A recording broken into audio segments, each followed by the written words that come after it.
বন্ধুরা সবাইকে জানাই শুভ দুপুর। তো আজকে এসেছিলাম একটু বাসুদেবপুরের এদিকে। তো এইদিকে নদীর স্রোতে অনেকটাই ভেঙে গেছে, মানে পোলটা। তো বহুদিন থেকে ভেঙে আছে, কাজও চলছে। তো কাজ চলাকালীন কিছু তো করতে পারছে না, সেই অনুযায়ী কিছু প্রচেষ্টা করেছে যে যাতে ঢেউটাকে ভাঙার জন্য।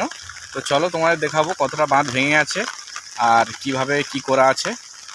তো এটা হচ্ছে ভাগীরথী নদীর ধার, তো বাসুদেবপুর নাম এখানটায়। তো এরপরে আছে বেল্লারি। তো এখানে আজকে এসেছিলাম প্যাসেঞ্জার নিয়ে। তো দেখতে পেলাম এখানে জায়গাটা আগের চেয়ে অনেকটাই ভেঙে গেছে। তো চলো তোমাদের দেখাই।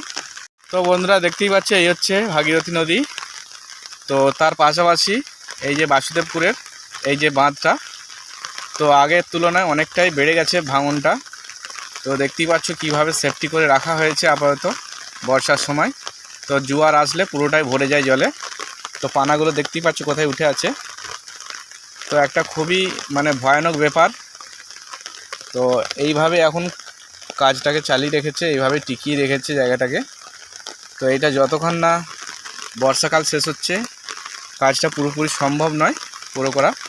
তো এখন আপাতত এইভাবেই চলছে, এইভাবে তিরপল দিয়ে সাইডে রেখে, আর এই বাঁশগুলোর সঙ্গে অনেক ইট দিয়ে আছে, তার সঙ্গে খাঁচা করে ফেলা আছে যাতে স্রোতটা আসলেও ভেঙে যায়, ঢেউগুলো আসলে ভেঙে যায়, সেই জন্য এইভাবেই করা আছে। তো দুদিন ধরে প্রচণ্ড বৃষ্টি হচ্ছে, তো তার মধ্যেও প্যাসেঞ্জার নিয়ে এসছি এখানে।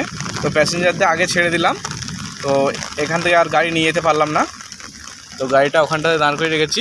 আর এই দেখো সব বস্তা করে রেডি করা আছে, যে কোনো মুহূর্তে যদি কোনো অসুবিধা হয় সঙ্গে সঙ্গে এখানে কাজ চলবে।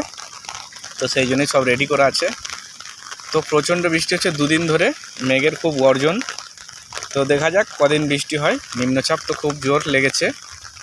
তো দেখতেই পাচ্ছ বাঁধটা অনেকটাই ভেঙে গেছে, আর আপাতত এই পর্যন্তই। তো চলো বন্ধুরা,